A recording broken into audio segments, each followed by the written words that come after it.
Hey everybody, welcome to the Hello Coco podcast. It's all things video marketing and business strategy for small businesses and startups.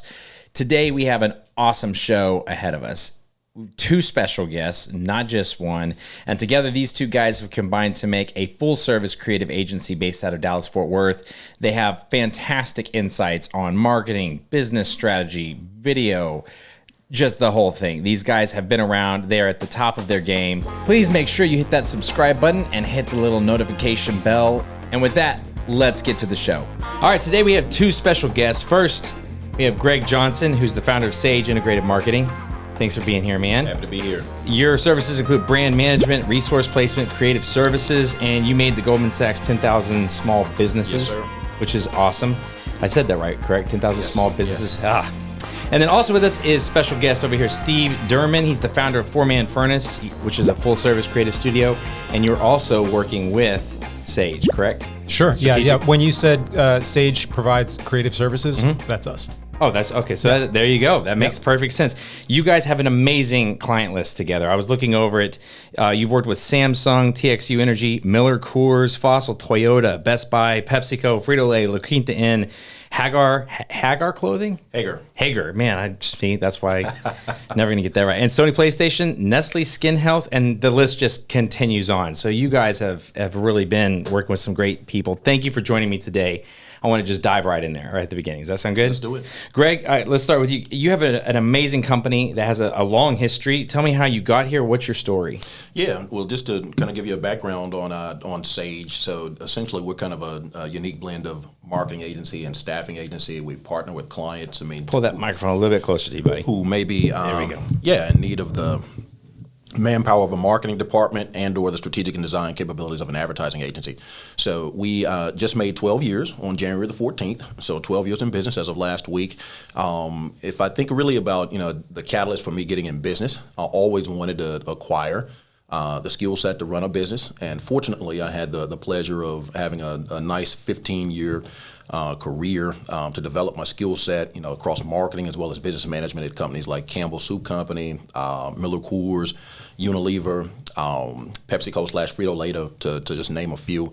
And really what that did, it just gave me the credibility, the network, the base of expertise, even the startup capital, I should say, to, kind of feel okay with just venturing in, to business on my own. But what I would say even furthermore than that is it allowed me the opportunity to kind of make mistakes, using somebody else's, capital instead of my own. So a $100,000 mistake at Frito, hits a little bit differently than a $100,000 mistake, obviously, as an entrepreneur. That's the kind of mistake puts you out of business. Yeah, exactly. So, for me, I didn't launch Sage actually until my late wife, passed away of cancer in 2008.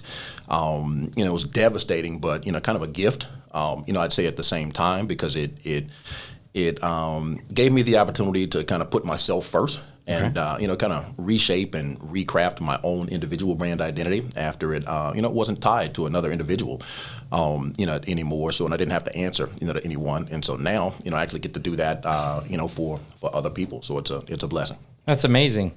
Now, Steve, you have a really interesting story, and I read some about it online about how you ended up starting 4Man Furnace, but can you just tell me a little bit about, that sitting in that, you said you were sitting in an office and you were looking around, and just tell me a little bit about that. Yeah. So my background is in graphic design. I came up, my first job out of school was in the in-house art department at a casino in Atlantic City, New Jersey. So a Jersey boy, kind of came down here to Texas in 2000, got into some of the ad agencies, worked my way up through the ad agency creative ranks, and then worked as a creative director at two of the large agencies here in the DFW area. And as you mentioned, that's where kind of I noticed, I was looking at the model, the big agency model, and noticed that there's just a better way to do this. There's a lot of overhead in just even the infrastructure of the building and the employees, and there's a lot of waste there. Right. I think also there's there were a lot of people, non-billable people, administrative tasks that were really just working to justify their position, too many layers in between the client and the people actually doing the work. Right. And I think most of all, the big, that traditional agency model is built on selling hours, right? So all they do is sell hours. And so what that does is it puts the burden on the billable boots on the ground, the people actually doing the work, to kind of pick up the slack for all that overhead and all those unbillable people. And so I realized that there's just a better way to get clients a true partnership where they can work with the people who are actually doing the work and who are competent and capable to also run a business and manage communication and planning and project management and all that stuff. And so back in 2008, kind of around the same time Greg started Sage, I left the agency world and decided I was going to start kind of this boutique creative consultancy, and haven't looked back since.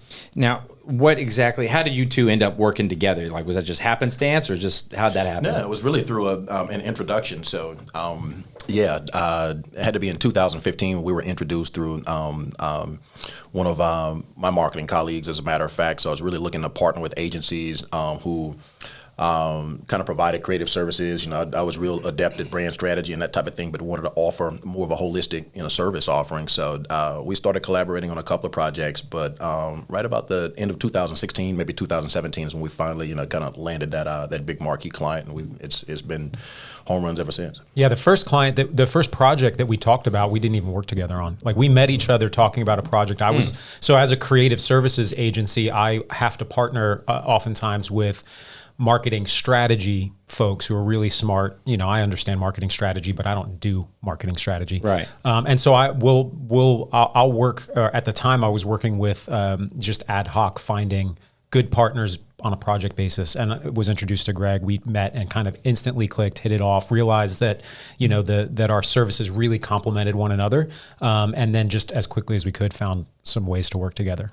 Now, that's amazing. And you mentioned when you were talking about just the traditional agency format. So would you say you prefer to kind of run much more lean in every aspect, or how does that play out? No, incredible. I mean, think about it. You walk into one of these big agencies, an Omnicom agency or something that, the name that you've heard and you've seen kind of, for years producing Super Bowl commercials and, major campaigns. You walk into one of their offices and you can immediately see, like, you walk into the receptionist desk and she's got a 500-gallon saltwater fish tank behind her. And, all this stuff, all this waste. And, there's a place for that. They need to keep up appearances. They need to attract the types of clients that they're attracting. But I think that, there was white space in the small to medium to even big medium size brand space to find a better way to still compete in those channels and that type of advertising, but without a budget that has to justify all of that extra expense that those big agencies have that goes along with the cost of doing business for them. Yeah, absolutely. Makes perfect sense. Tell me, how have you guys, you've been together for a while now, how have you guys been able to successfully incorporate video into your various marketing strategies with the clients that you've been working with? Yeah, I can talk about that for just a second. So I think that, when we think about really just the basis of marketing and how to approach that, and then where does video slot into that, there's two kind of directions you can go as a marketer when you're creating a campaign or buying media. And there's, we talk about engagement and we talk about disruption. And in the disruption model, that's like your typical stuff like banner ads and pop-ups and interstitials and right rail banner ads on Facebook. Yep. The goal in that kind of strategy, what you're trying to do is interrupt somebody with something that may be flashier or more attention grabbing than what they're already paying attention to. And then there's the engagement mindset, which is where you understand, what they're looking for, what mindset they're in, what their brain is doing at the time. And instead of trying to disrupt them from that, you slip in your communications and your messaging and your advertising into that. So for example, if I was shopping online and you popped up, I went to some website, I don't know, that sells really cool, whiskey decanters and stuff. I like whiskey. And then a pop-up ad came up for something completely unrelated and I had to dismiss it and whatever. That I didn't even pay attention to that ad. Right. You know, I don't either. but if Greg is watching one of his fashionista YouTube channels and there's a pre-roll ad for some really dope shoes, because he's a shoe guy. I know you guys can't see it, but Your shoes do look good. they're always clean, always clean. So that is going to be relevant to him. He's in the mindset, he's thinking about fashion, he's consuming that content, and you present him with an ad for something that's relevant and in the state of mind that he's already in. And so I think where video plays the best role, and I think where really any marketing tactic plays a good role, but where video is most appropriate is in those types of situations where you can create some content in a video format that's really easy to digest. Video is the most efficient way to tell a story. Mm-hmm. It really is the most efficient way to tell a story. I'm not going to read 3 paragraphs of something, but I'll watch 30 seconds of something, which is, I noticed that a lot on like Instagram and stuff. If somebody posts those carousel things and it's a bunch of text, I might, but if somebody posts a video or something, I'm far more likely to actually see what it is than read all that stuff. Yeah, and those informational carousels, like 10 frames of like a linear story, those were really engaging until everybody started doing them, and now it's like it's almost noise now. I don't want to have to read like a drama while I'm checking on Instagram. So I think really it's a mixture between, if you're doing video right in the advertising space, specifically online, ignoring kind of TV and the other places where video exists. But it comes down to having great creative, but also the right marketing and media plan. Mm-hmm. You need to, it's hand in hand. Your media plan has to put your video in the right context, and it has to put it in a way that's engaging to a user that, strategically, you're not trying to disrupt them and interrupt them. You're trying to engage them and take advantage of the fact that they're already in a receptive state of mind to that type of content. Yeah. And when you go so far as to say, like, what you're actually doing is you're giving them, an ad in essence, but it's providing at least some value because it's for them. Sure. It's like if you've ever read a Car and Driver magazine and you flip through and they have those, 2 spread advertorials from some company, mm-hmm. where it's kind of that same idea, right? They're writing an article, in air quotes, about something that is relevant to the magazine that you're reading, but it's really an advertisement. Yeah. And so it's that kind of same idea, right? It's not that you're trying to trick the viewer into thinking that it's entertainment, but they understand it's not, but they're receptive to it because it's relevant. Absolutely. It's at the right time and it's in the right place. Excellent. I'd echo, his sentiments as it relates to that. Video is obviously, where it's at. Because it really cuts across, it's relevant to any consumer, any industry, any retailer. It's kind of like that old adage of, hey, I can show you better than I can tell you. So, that's really, what video kind of, captures when you're looking at consumers with very, short attention spans. So the only thing I think I would add to what, Steve is saying is maybe just from an overall strategic standpoint in mm-hmm. terms of how we kind of, incorporate, video. It's really important, to kind of clearly define your marketing goals and objectives, with video, understand your target audiences, identify where you kind of want to reach them. You want to clearly communicate, your value proposition. And then if you're running a campaign, I'd say, where you've got, multiple, videos, that's really where you want to, really think through thoroughly what types of messages, you really want to consider, based on what consumer problems you're trying to solve. Well, that kind of leads into my next question a little bit. You guys have both been in this industry for a good long while, especially combined together. How has the marketing industry changed since you started? Which is for you, like Sage was 2009, you said, yeah. Right? So have you noticed marketing changing as far as the industry goes from then to now, and like what sorts of things are good, what sorts of things are bad? Yeah, for me, it's less about marketing. I think has to reflect the consumer behavior.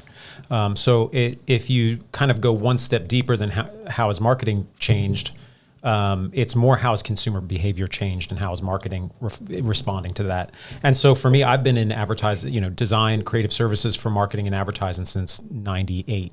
And it's a completely, we all know, a completely different world in terms of consuming media over the last 20 plus years. And I think the biggest shift since really I've been serious and, kind of had some experience and got into, the serious strategic thinking behind marketing and understanding that and understanding consumers' mindset has been the shift of consumer attention from more traditional media channels like TV, print, even websites into social media. So that's been huge. And I think also what's affected kind of more the tactical side of that has been what we saw, I don't know, maybe 7-ish, 8 years ago, is kind of the ramp up of mobile broadband and the availability to push high quality, high def video to somebody's, their mobile handset.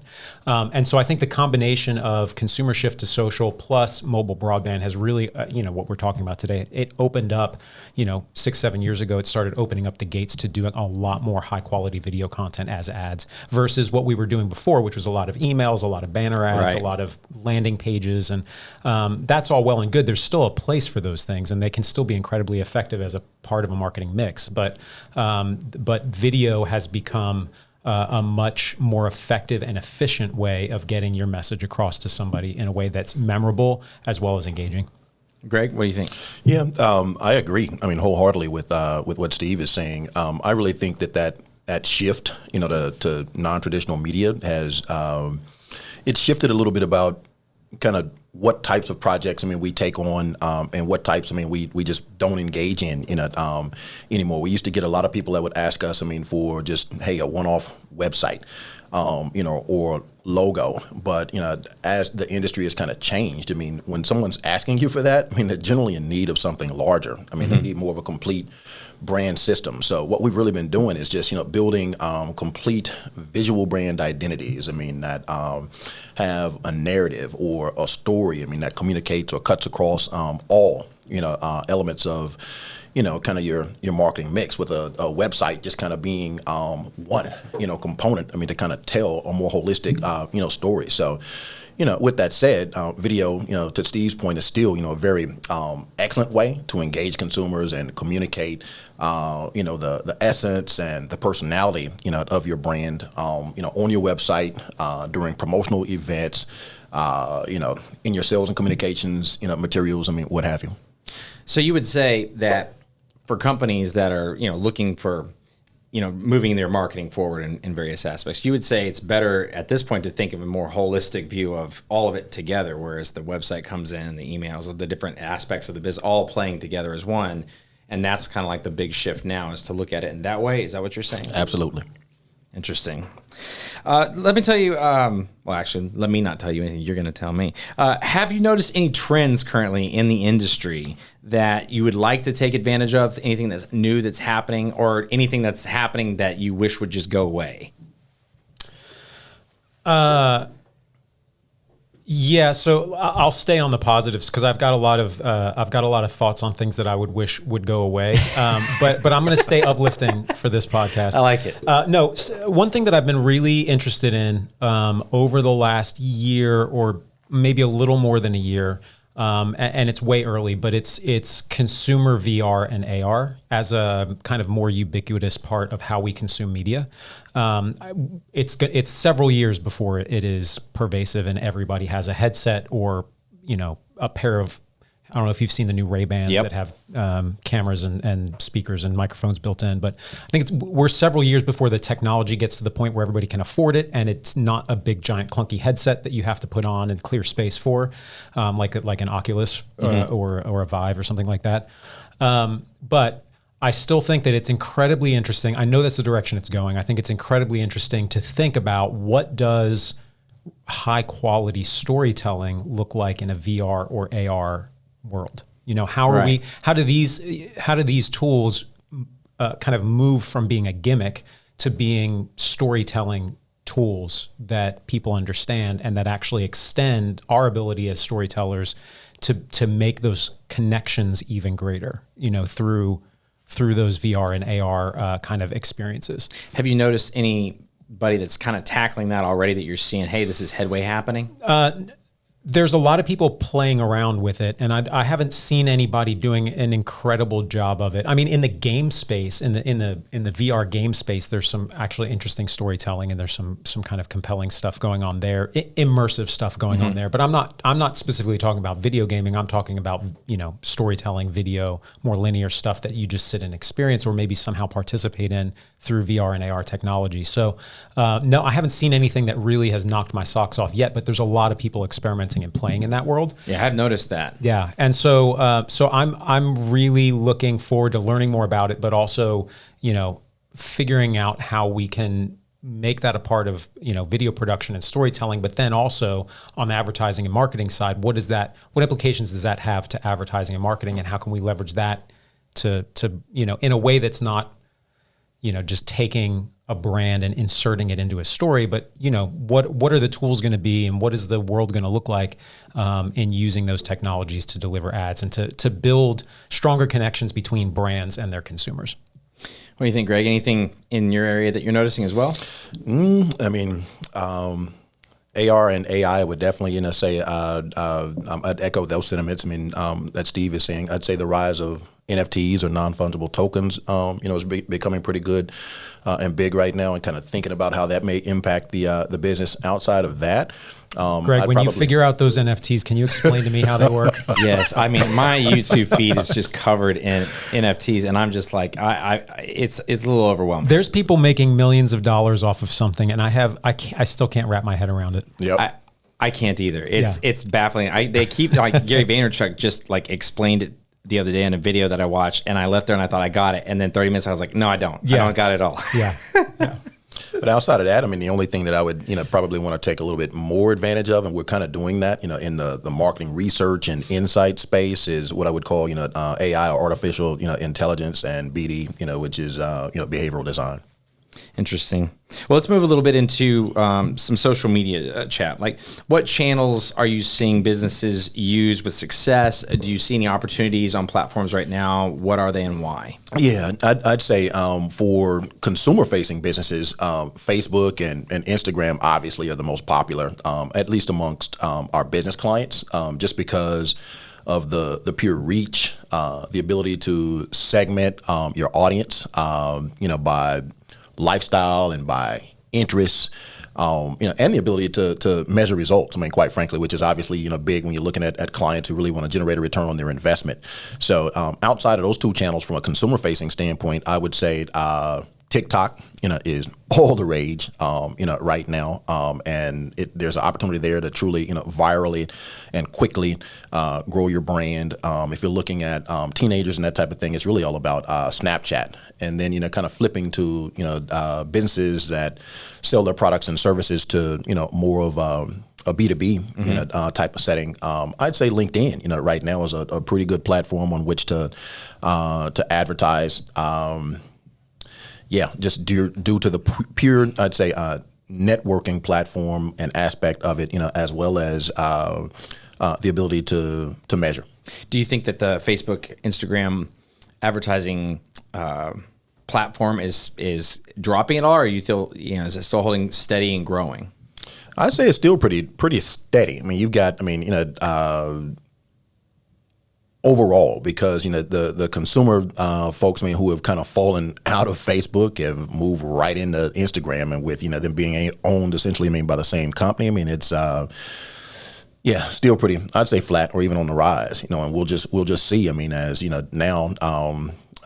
What's the name now? What, Meta? Meta, yes.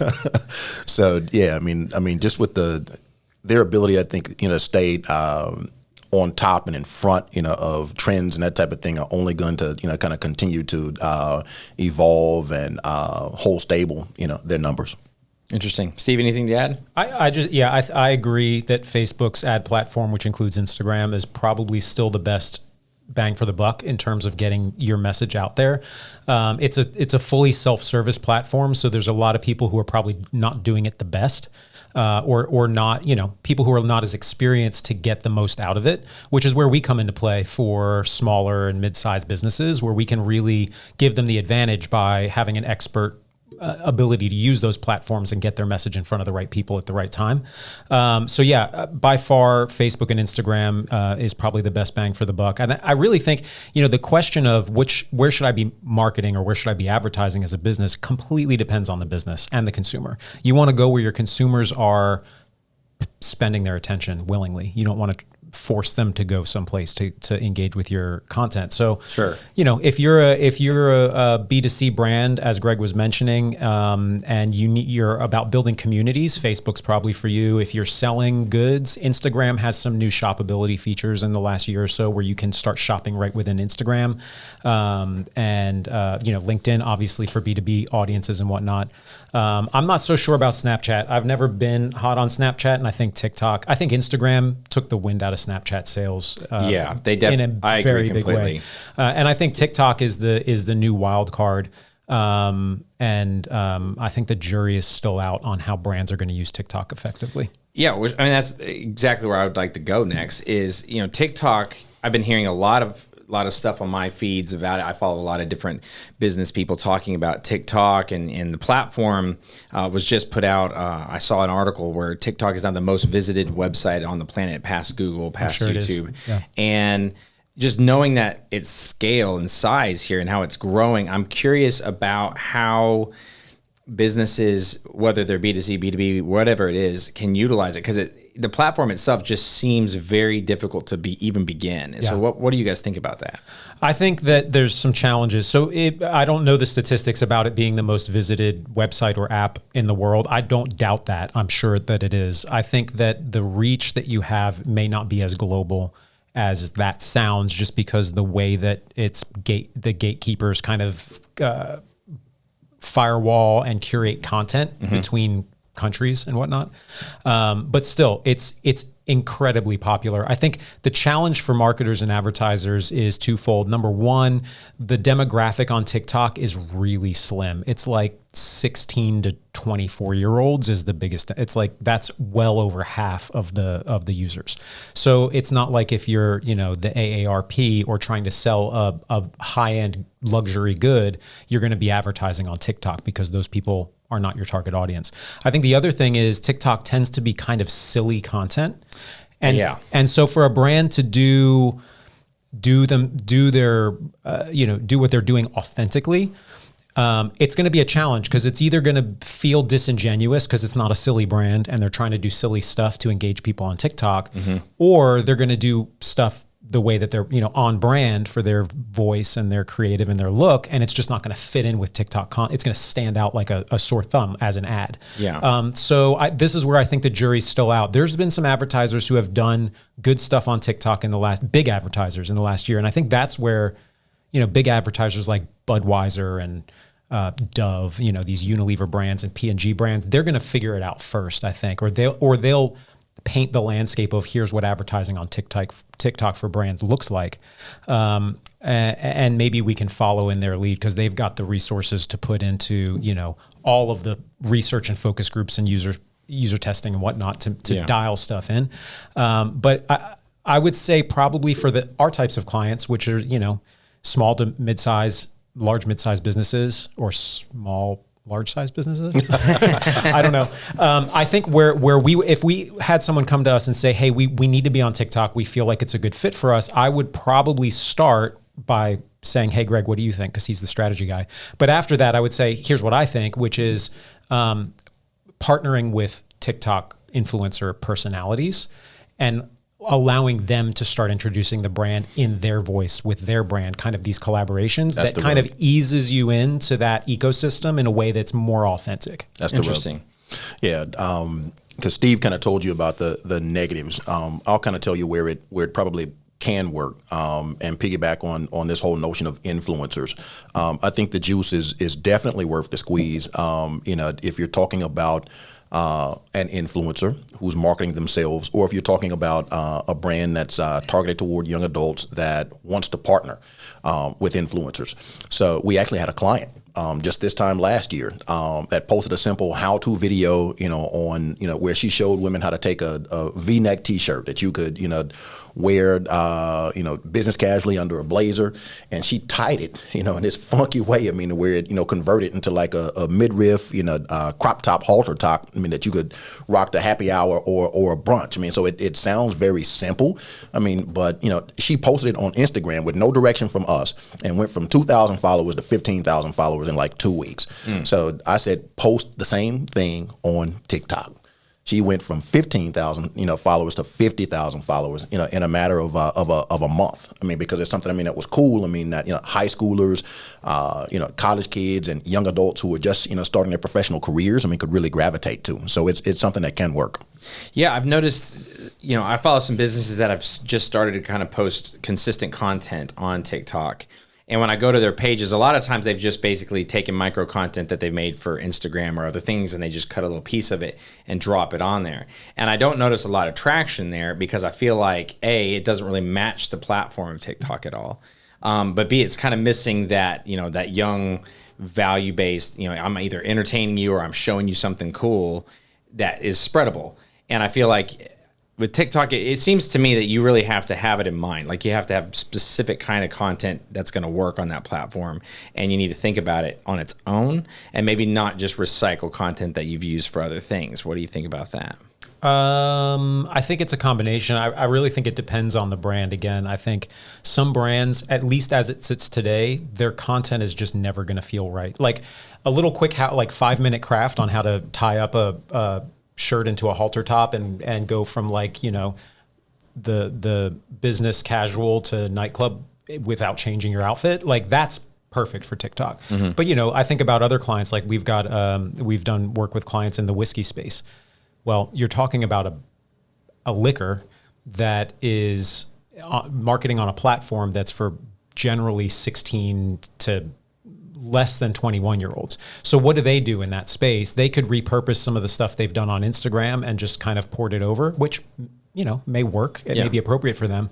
But honestly, I don't know how to tell them. It's apples and oranges, as you were saying. It's not appropriate necessarily for the way that platform is being used, which is why I think we need to look at, what is Budweiser doing on TikTok? Are they doing organic content at all? Is it just partnerships with influencers? Is it, what are they doing? And they'll probably pave the way to answer the questions of, what do brands that aren't necessarily an intuitive fit for TikTok do in that space? Yeah, I'll be interested to see. Facebook became kind of an older audience as it grew because it came out and then those people have just stayed on it.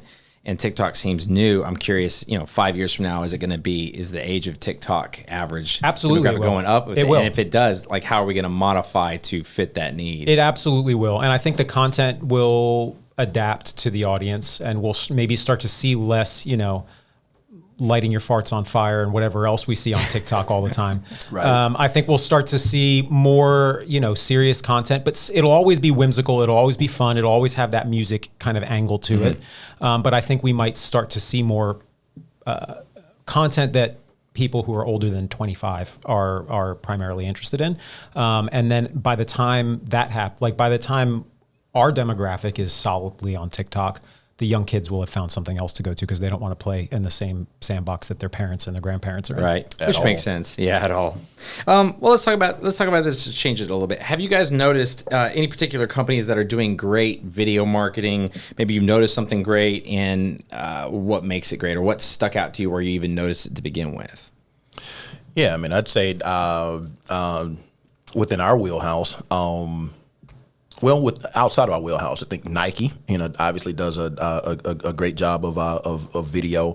The liquor brands, do a great job of it. Depending on the brand, more of the mainstream to upscale or premium brands are doing a pretty good job. If you're thinking about Miller Coors, Anheuser-Busch, the Bud Lights of the world, that type of thing. Even some of our former companies have worked with. Unilever, when you start looking at hair care, skin care. So we've got clients, like Revision Skincare, Nestle Skin Health. Where it's about the application, of a beauty product. So people want to see if it's efficacious and how it works. So before after videos are things that we do a lot, of in that space, especially when you're talking about products that could be aesthetic, and corrective, like Botox, and the competitors and that type of thing. So I'd say that those brands are probably doing pretty good, in that space. Yeah, I think that the big brands are always going to do well. Their agencies have experience from the TV days, Super Bowl ads, and big TV campaigns, and their brand managers do as well. And they've got the budgets to put into really nice, creative, either hilarious or emotionally compelling. You know, I think of like, you know, Dove has always done a really good job, and they've always been kind of experimental with their beauty messaging. And they've done some really interesting stuff in video over the years. You know, brands like Netflix, also their recent campaign, it's something along the lines of fans make the movies or something like that. Or the audience makes the movies. Anyway, it was an interesting campaign, and they've got the research and budget to put that in front of the right people at the right time. And we've done stuff too. I mean, we have a couple award-winning video projects we've done. One for a client out of Waco, Texas, called Balcones Distilling. Another one for actually a Unilever brand, TG, which makes the hair care products for Tony and Guy salons. And so it's out. The ability to do that is out there, and I bring up our examples because it's beautiful, creative, but also it was done for clients that can't afford a Madison Avenue ad agency to produce. Right, we can still get them that quality. Where was your primary placement for that campaign? So the TG stuff went on their own channels, so they had it on their website. They've got kind of this community of beauty professionals that they were distributing that amongst them. So it's kind of this education platform, and this was a very inspirational and educational series of videos we did for them. They also put it on IGTV. So they distributed on Instagram, and they were longer format pieces, 7 to 9 minutes. So IGTV was the place where they put that up. And then we did some cut downs for them, like 15s, 30s to use in feed and in stories and whatnot. And then the Balcones stuff was all social. It went out on Facebook. I still see those 30-second spots pop up every now and then on Facebook and Instagram. Interesting. Yeah, I think that is one of the things, because a lot of people, it's easy to jump on a Nike commercial because they just do a fantastic job. Plus, they have huge budgets. Absolutely. And then meanwhile, when you've got the smaller business out here, they're like, they can't compete. Yeah. But I think what I've noticed is just this: if you do a really good story and you're providing value, I feel like it can do really good regardless of if you don't have Nike budget. It can. Or not. Now, here's the challenge, I think, as professionals who do visual storytelling online. I think oftentimes the challenge is that consumers are have been reprogrammed to accept user-generated content. And so oftentimes things that will go viral or things that will be effective are not even low production value, just no production. Like somebody shot it on their phone and it was a moment that was really compelling, and so that's effective. And so the challenge, I think, as professionals who are working with clients and talking about budgets is finding the balance between, is it worth investing to get a higher production quality for this campaign, or is it okay to invest less, get a lower production quality, but is there a risk associated with that, or do we know that the story is compelling enough that there's no risk associated with that? And so this has been I think the biggest challenge for me, moving from traditional marketing into digital marketing and now getting into the visual storytelling side of things with video and photography in the last 3 to 4 years, has been learning how do you justify the difference between a $7,500 video and a $75,000 video. And we're still kind of feeling that out, I think, as we go. I believe that there is value in high production quality. I firmly believe in that.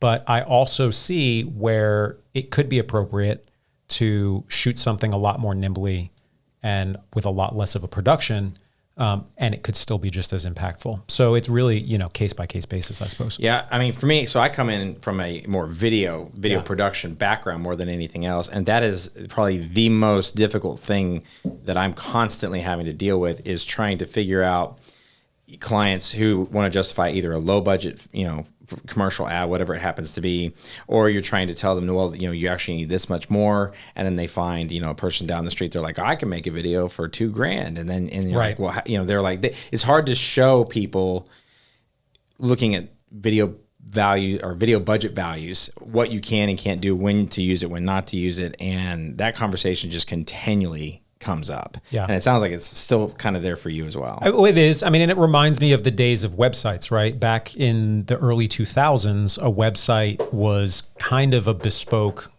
thing that required a very specialized set of skills, and it wasn't like everybody with an iMac and a Squarespace account could make you a beautiful website, right? Nowadays, it has become that, and so websites are not as valuable to brands as they were back in 2002, 2003, 2004. On the flip side of that, it's much easier to build a website that's beautiful much more quickly now than it was back then too. Right. And so with video, I feel like similar things are happening, like consumer level cameras or prosumer level cameras are actually capable of shooting really nice stuff if you know what you're doing. This is capable of shooting really nice stuff if you know what you're doing. And so it does kind of, when a client says, well, this guy down the street you're telling me it's 25 grand, this guy can do it for 2,500. There's a layer of truth to that. I think where it comes in, I think where for us, the conversation very quickly shifts for our clients is, okay, that's great. You're talking about the technical, like the actual execution side of things, but does that guy understand the psychology behind what your users or your viewers need to see in order to get them to take the desired action that you're trying to get them to take in response to watching this video. So there's a layer of the marketing and messaging, and as Greg mentioned a minute ago, the kind of the behavioral design psychology behind that I think we bring to the table, that if you're just pricing stuff on the execution, you may not factor that into the value. Right. I think that's a great point. I'm definitely noticing a fluctuation in my conversations as well, kind of moving away from that, because you know, there's plenty of consumer grade equipment nowadays that can do amazing qualities. The iPhone 13 can do some amazing stuff. But that's not the whole picture anymore. Right. Well, let me ask you guys one more final question, if you can, because I'm really interested. And the whole reason I started this podcast was to talk about, you know, this kind of video marketing for startups and small businesses. And so you guys have worked with amazing clients. Imagine you were starting a business today. It doesn't even have to be a marketing business, maybe a whiskey business. I don't know, but you're starting a business today. Whiskey. I like whiskey too, so it's a great place to start. Knowing what you know in your vast brains of knowledge now, how would you approach your business marketing? What would be essential must-do things that you would say, no, we're starting this right now? Yeah, I would start with kind of what I had just mentioned 2 seconds ago, which is understanding your consumer. You need to understand, you know, what are their goals as it pertains to your product or service? What are they trying to get out of it? What motivates them towards those goals? What are the emotional considerations? You know, the concept or the basic thesis around that is emotional marketing works, right? Like, if you can get somebody to feel something, you'll get them to do something. And so that, you know, being able to do the research, do the legwork, and understand that about your customer is the first step. From that becomes the foundation for how you build your brand, how you message your value proposition, and what all of the, you know, how you differentiate yourself within the marketplace. Hopefully you're differentiating your brand on things that matter to the consumer, not just things that you think are cool or matter to you as an entrepreneur. And then from there, I would say the other thing kind of we mentioned earlier is getting the right media mix. So understanding, where does your audience spend their time? Advertise there. It's kind of a no-brainer, but I think a lot of people just get so hung up on Facebook, Instagram that they just go there by default. Well, that might not be the right place for you. So understanding how to put together, or working with a team of people who can put together the right media mix or the right marketing plan for you is definitely probably the second priority after understanding your consumer. What do you think, Greg? That's a loaded question. I'm gonna answer that question a little bit differently than Steve, because you're really talking about people who are first starting a business. Yeah, I mean, I'm connected to lots of people that are, you know, they're new, they're year 1, year 2, you know, maybe the year 5, and they, you know, they're building and might finally have some success, and I'm just curious what you would tell them. Yeah, I mean, because before you can even get to like the media plan and the execution that Steve is even referring to, I mean, you can make marketing as hard or as simple, I mean, as you want to make it. So me and Steve, when we work with new businesses, we actually have them just start with a series of fundamental questions. And those questions are what, who, where, when, how, and most importantly, why. you do what you do and why that need exists in the marketplace. So I think he kind of hit it on the nail on the head. I mean, but it's a combination of understanding, I mean, the need that exists in the marketplace for your products and services, and what your target audience's pain points are, and how your business uniquely kind of solves those challenges. So for example, let's just talk Sage. I mean, for a minute, we know, I mean, that our target, is marketing departments, and we know that each one of those marketing directors, they've got programs that they're gonna plan. They've got programs that they're gonna resource. They've got programs, I mean, that they're gonna execute. So, and our core capability is essentially address all three of those, I mean, from start to finish. I mean, so, like I started, saying, hey, Sage is positioned as, a unique blend of marketing agency and staffing agency. So we're going to help these companies, build a marketing strategy during the planning phase. We're going to adopt the right, staffing model during the resourcing phase, and then, we're going to bring, all their programs, I mean, to life during the execution phase. I mean, with a suite of creative services, I mean, that can range, I mean, from social to digital to what we're here to talk about, which is video. So, I mean, that's it in a nutshell. So just basically making sure that you've asked all the questions and have that all nailed down before you dive into anything else, and making sure it's all solid. Those questions are the basic foundation of any business launch, business venture, or start of any marketing program. Well, that is excellent. Thank you so much for being on the show. Any final comments on anything? Any shout outs you want to do? I just wish you had a floor cam so you could see Greg's shoes. I said that they were Nikes, but I forgot. I mean, today I got on my Stan Smith, so it's actually Adidas today. So, yeah. Well, one day we'll move past this round. We'll get to something else. Thanks so much for being here, and I'll make sure that we connect all your information down in the show notes. This has been the Hello Coco podcast. You'll find the relevant links from today's show in the show notes below. If you enjoyed our show, please give us a 5-star rating and a review, and be sure to tell your friends. It helps us make more episodes like this one, and we super appreciate it. Another way you can support us is by following us on our social media and YouTube channels at Hello Coco Agency. That's all for this episode, folks. Go get after it.